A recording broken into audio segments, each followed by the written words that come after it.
आप लोगों का हमारे YouTube चैनल में सॉल्यूशन बाय अभिषेक में स्वागत है। तो आज की इस वीडियो में हम कक्षा 8 के अभ्यास 1J के 5वें सवाल को हल करेंगे, क्योंकि इसके और सवाल को हम पहले दूसरे पार्ट में हल कर चुके हैं। तो ये देखिए इसका तीसरा पार्ट है।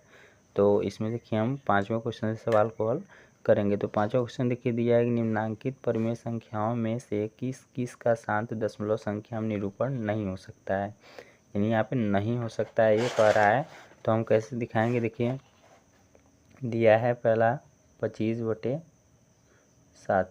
तो हम नियम क्या पढ़े हैं कि इसका हर किसके रूप में होना चाहिए, 2×5 के रूप में। यानी इसका ये जो हर है वो 2×5 के रूप में है, तो ये शांत होगा अथवा अशांत होगा। तो इसको देखिए हम 2×5 के रूप में लिखें तो यहाँ पे लिख सकते हैं कि 25/7 को हम क्या लिख सकते हैं, 7 का गुणनखंड यही होगा 7×1, यानी यह 2×5 का रूप का नहीं है, इसलिए क्या होगा, यह शांत दशमलव में नहीं हो सकता है। इसका जो दशमलव निरूपण होगा वह अशांत होगा। तो हम लिख सकते हैं कि परिमेय संख्या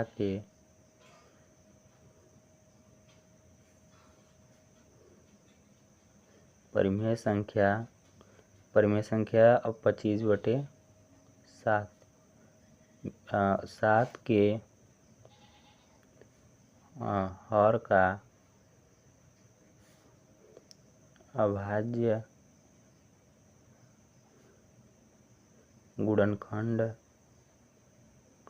क्या है, 7×1 है, जो कि क्या है, 2×5 के रूप का नहीं है।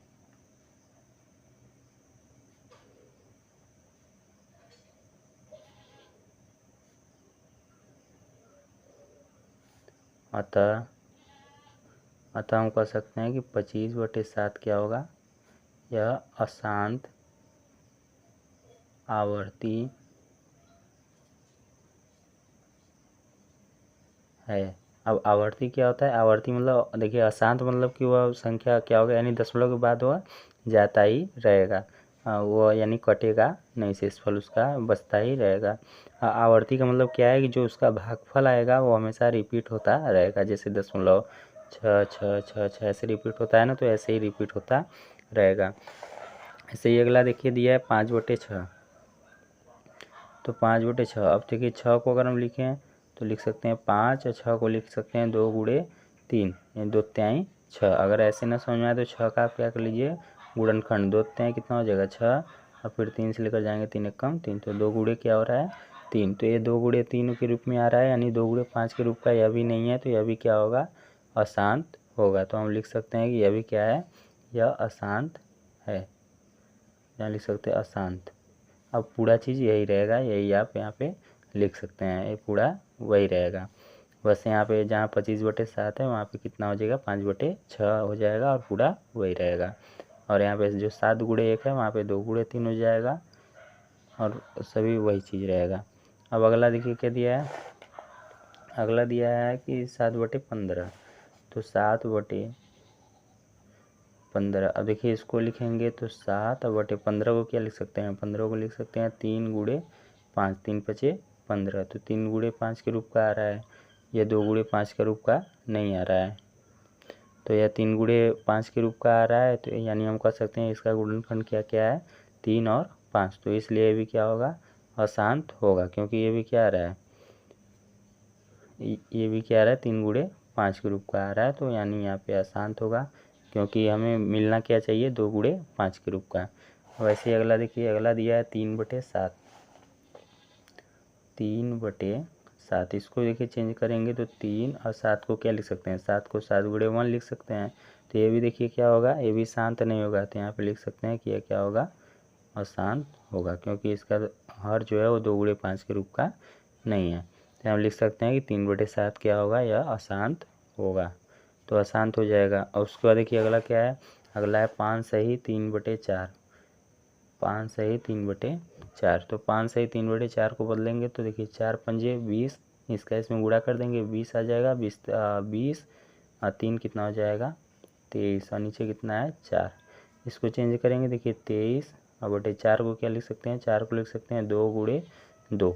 तो 23/2 × 2 है, तो यह क्या होगा, यह भी क्या होगा, ये देखिए इसमें 2 मिल रहा है, यानी 2 गुणे 5 में से कोई एक भी मिलेगा तो वो शांत होगा। अगर 2 मिलता है अलग से, 5 मिलता है, उसके अलावा कोई और नहीं मिलेगा तो वह शांत होगा। जैसे 23 है, यहाँ पे 2 दोनों मिल रहा है तो हम कह सकते हैं कि यह 23, या फिर 2 को लिख सकते हैं 2 के पावर 2।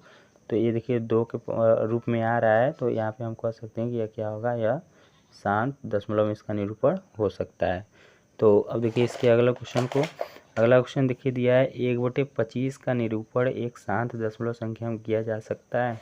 तो 1/25 इसका शांत रूप में दशमलव होने के लिए क्या करना पड़ेगा, 1/25 को हमें 2 गुणे 5 के रूप में दिखाना पड़ेगा। तो इसे लिख सकते हैं 5 गुणे 5, 5 पचे 25। तो यानी यह क्या होगा, देखिए 5 आ रहा है ना, यहाँ पे 5 को हम लिख सकते हैं 5 2 बार है तो 5 का स्क्वायर कर सकते हैं, या फिर ऐसे भी लिख सकते हैं। तो देखिए 2 गुणे 5 में से या फिर कोई एक आए, चाहे 2 आए चाहे 5 आए या फिर दोनों आए। तो देखिए इसमें 2 नहीं है लेकिन 5 है, तो 5 आ रहा है, तो इसलिए हम कह सकते हैं कि इसका शांत दशमलव होगा। तो यह कथन क्या हो जाएगा, सत्य हो जाएगा, यानी यह कथन सत्य हो जाएगा। अगला देखिए क्या दिया है, अगला दिया है 1/9 का निरूपण एक शांत दशमलव संख्या में किया जा सकता है। तो 1/9, 9 को बदलेंगे 1/9 को, तो 9 हर इसका चेंज कीजिए तो क्या हो जाएगा, मतलब इसका गुणनखंड कीजिए तो 3 गुणे 3 आ जाएगा, 3 3 9। तो ये भी देखिए क्या है, ये 2 गुणे 5 के रूप में से किसी से भी मिल नहीं रहा है, तो ये क्या हो जाएगा, यह असत्य हो जाएगा। इसका शांत रूप में दशमलव नहीं किया जा सकता है। अगला देखिए क्या दिया है, अगला दिया है 0.6 को और 0.6 अपटो 0 है, तो 7 8 है, 2 2 4 2 6 और 1 7। तो कराए में कोई अंतर नहीं है, इसमें कराए कि कोई अंतर नहीं है, इसको हम ऐसे लिख सकते हैं। तो यह क्या होगा, ये भी सत्य होगा। क्यों, क्योंकि 0.6 लिखा है, तो इसके बाद आप 0 अपने मन से बढ़ा सकते हैं, क्योंकि दशमलव के बाद ये 0 आपको जितनी इच्छा है, यानी आपको जितना लेना है उतना आप बढ़ा सकते हैं। दशमलव के बाद उधर संख्या और उधर 0 बढ़ा सकते हैं, ठीक है। तो इसमें कोई अंतर नहीं है, ये क्या हो जाएगा, ये भी सत्य होगा, इसमें कोई अंतर नहीं है। अगला देखिए क्या दिया है, 3/7 अपने दशमलव संख्या के रूप में अशांत आवर्ती नहीं है, अशांत आवर्ती नहीं है, ये बताना है।